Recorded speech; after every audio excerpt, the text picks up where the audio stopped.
Olá, o assunto de hoje não tem como ser outro. O candidato Jair Bolsonaro sofreu um atentado terrorista à sua vida. Um sujeito ligado à esquerda radical pegou uma faca e no meio de um comício tentou matar Jair Bolsonaro. Isso é da maior gravidade. Isso, como a própria Marina Silva reconheceu, é um atentado contra a democracia.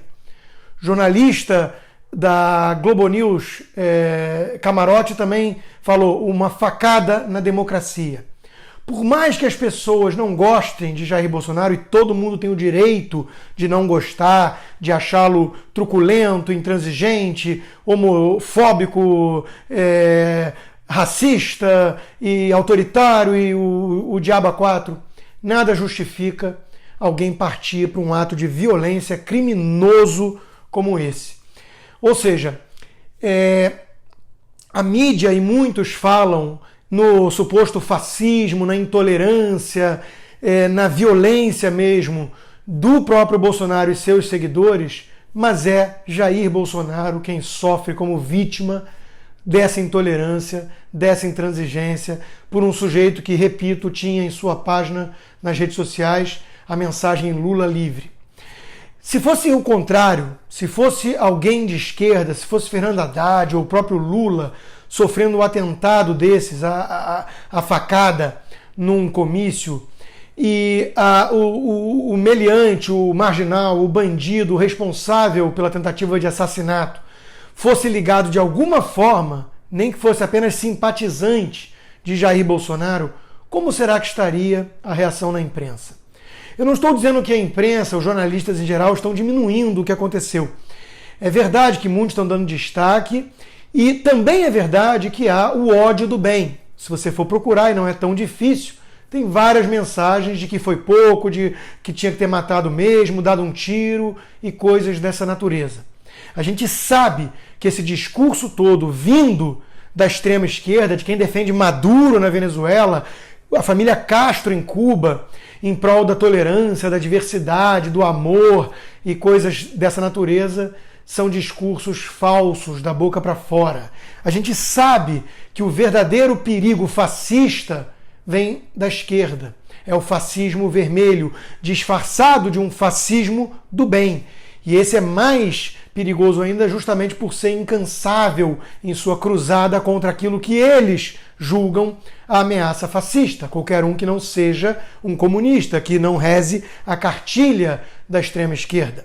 Basta ser um liberal clássico, um conservador, você vai ser taxado por essa gente de fascista. Então eles acham que tem o direito de eliminar você, dar uma bala na sua nuca, como disse poeticamente um professor ligado ao PCdoB, Mauro Iazzi, defendido pelo então reitor, atual ainda, não sei como, né, coisas do Brasil, reitor da UFRJ, Roberto Lerrer. O UFRJ é responsável aí pela destruição, pelas chamas do Museu Nacional. Mas isso é um outro assunto. O foco aqui é que se fosse um atentado contra alguém de esquerda, por alguém que simpatizasse de alguma forma com Bolsonaro, a gente sabe o que estaria sendo dito por aí e repetido aos quatro cantos. A gente sabe o que estaria sendo manchete de tudo que é jornal e chamada para telejornal.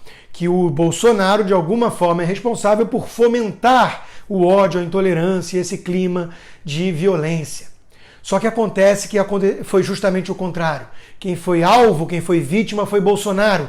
E quem mostrou intolerância, violência e ódio foi justamente um militante esquerdista.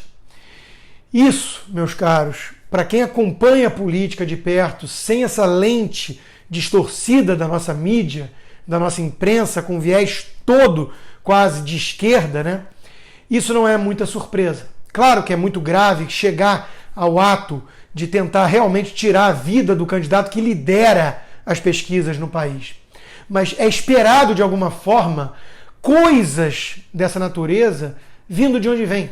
Nós, que somos mais atentos, sabemos com quem estamos lidando aqui. Nós sabemos que não é absurdo desconfiar, suspeitar de alguma ligação da quadrilha da extrema esquerda quando cai, por exemplo, um avião de um candidato competitivo como foi o caso de Eduardo Campos, ou quando cai um avião de um ministro do STF que está incomodando porque está avaliando as delações da Lava Jato, como aconteceu com o Teori Zavascki. Ou seja, a turma que eliminou de alguma forma, Celso Daniel e companhia, é uma turma que defende abertamente as Farc, a ditadura cubana, bandidos, marginais, traficantes. A gente sabe do que essa turma é capaz. Então não há surpresa quando eu digo, porque quem acompanha mais de perto entende que a extrema esquerda é ligada de forma umbilical com a violência, com o crime, com a intolerância e até mesmo com esse tipo de método, porque o método marxista é aquele que diz que os nobres fins, entre aspas, justificam quaisquer meios. Não é por acaso que um historiador marxista, como Eric Hobsbawm, numa entrevista para um jornalista canadense, disse que 20 milhões de vítimas seria sim um preço a ser pago aceitável se fosse pela utopia comunista para que ela vingasse. Essa é a mentalidade dessa gente. Eliminar um candidato que está ali incomodando o establishment e ameaçando a perda das tetas, do poder de um monte de gente nesse ciclo de pilhagem, nesse butim que temos no nosso país, isso seria algo trivial até para alguns ali. Claro, pode ser o caso de um sujeito maluco e um caso isolado, um lobo solitário, como costumam dizer sempre dos atentados terroristas islâmicos. Mas quando começamos a perceber um certo padrão, quando são tantos lobos assim que mais parecem uma alcateia, algo coletivo, aí a gente tem todo o direito de suspeitar que flertar com a extrema esquerda significa exatamente abrir mão dos princípios mais básicos da convivência em sociedade, da vida civilizada. E é isso que nós estamos vendo aqui. A nossa democracia corre perigo, as nossas instituições estão ameaçadas, o fascismo é sim uma ameaça concreta. Mas não é Bolsonaro que representa tudo isso. Quem representa tudo isso são exatamente esses que defendem o Foro de São Paulo, Cuba, Venezuela, PT, PSOL e acham que eliminar Bolsonaro seria algo aceitável, quiçá louvável, em prol do Brasil, segundo a percepção totalmente deturpada que eles têm. É grave o que aconteceu, rezemos, vamos esperar que tudo fique bem, as informações que chegam é de que houve alguma profundidade no corte, atingiu o fígado, não atingiu, foram 6 pontos, cada hora dizem uma coisa, parece que está fora de risco, tomara, e vamos debater ideias.